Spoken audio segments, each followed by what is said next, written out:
Assalamualaikum warahmatullahi wabarakatuh.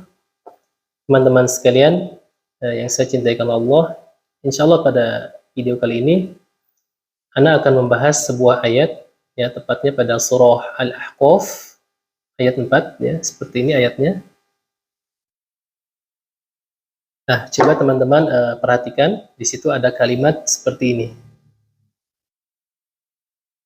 Nah, jika kita wakaf pada kalimat sebelumnya dan kita mengawali membaca dengan kalimat ini, terkadang kita banyak salah apabila kita belum belajar.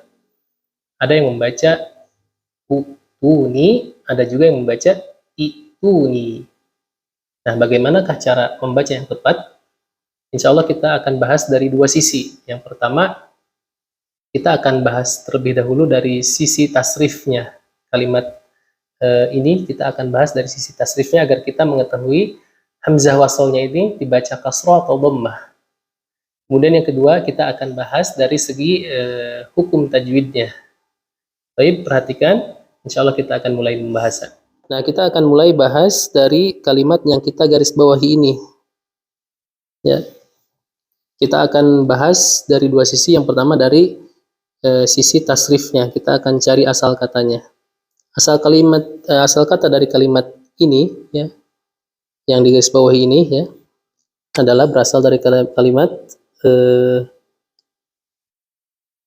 ata,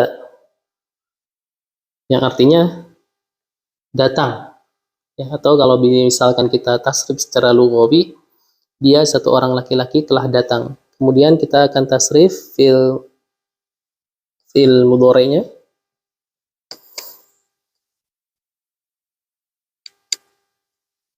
ya'ti, ya. Kemudian fa'ilnya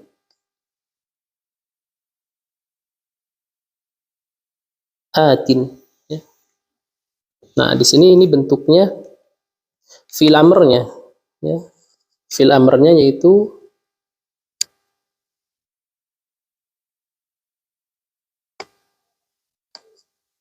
i'ti, ya. I'ti fil amrnya, ya. Nah, karena di sini, ya, di sini pada kalimat ini, ya, ini fil amrnya untuk jamak, ya, untuk jamak, maka kita akan tasrif secara lughawi fi'il amr yang ini, ya, kita akan tasrif secara lughawi.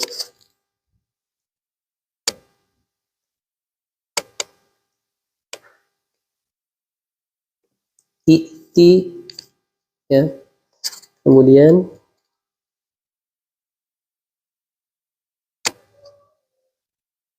i'tiya, kemudian untuk jamaknya yaitu itu. Nah, kita sudah dapat ini, ya, itu, ya. Maka hamzahnya ini, hamzah wasalnya ini, ya, kita harus baca kasroh, ya, itu. Nah, kembali lagi ke sini. Maka di sini apabila kita tinjau dari segi bahasa Arabnya, yaitu dibaca ituni.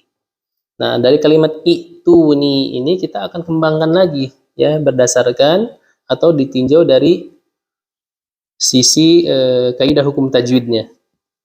Nah, di sini bukan dibaca ituni, tapi dibaca harusnya ituni. Nah, kenapa? Karena di sini harus terjadi mad badal. Mad badal itu sendiri, ya, pengertiannya apabila ada dua hamzah, ya, yang berdampingan, yang satu berharokat, yang satu sukun, maka hamzah keduanya yang sukunnya ini harus dibadal, harus diganti dengan huruf mad.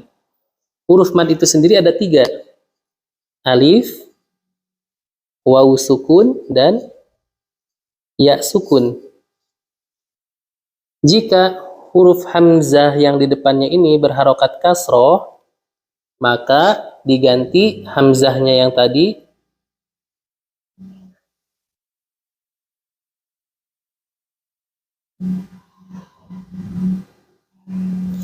Nah, diganti hamzahnya ini menjadi ya sukun. Ya, jadi bacanya ituni. Jadi cara bacanya ituni, ya. Seperti itu, ya. Namun apabila hamzah yang di depannya ini berharokat fathah, ya, maka hamzah yang keduanya apabila bertanda sukun, ya, mad badalnya, maka diganti alif seperti pada kalimat amana, amana jadi amana. Atau apabila di depannya huruf hamzahnya berharokat dhammah, ya, maka hamzah yang sukun ini harus diganti wawu sukun, ya, seperti pada kalimat utia, jadi utia, ya, jadi utia, ya, seperti itu, ya. Jadi kesimpulannya pada kalimat ini, ya, pada kalimat yang digarisbawahi ini, maka apabila kita wakof pada kalimat as-samawat, kita memulainya pada kalimat ini, ya, maka kalimat ini harus dibaca ituni. Nah, kemudian apabila kita tidak wakof, ya, kita bacanya langsung am lahum syirkun fis samawati ituni, ya, maka kita harus baca hamzah sukun, ya. Tapi kalau misalnya wakof dibaca ituni, ya. Baik, kita baca kesimpulannya. A'udzu billahi minasy syaithanir rajim. Qul ara'aytum ma tad'una min dunillahi aruni madza khalaqu أروني ماذا خلقوا من الأرض أم لهم شرك في السماوات ائتوني بكتاب من قبل هذا أو أثارة من علم إن كنتم صادقين. Baik, demikian penjelasan singkat kali ini. Mudah-mudahan bermanfaat. Assalamualaikum warahmatullahi wabarakatuh.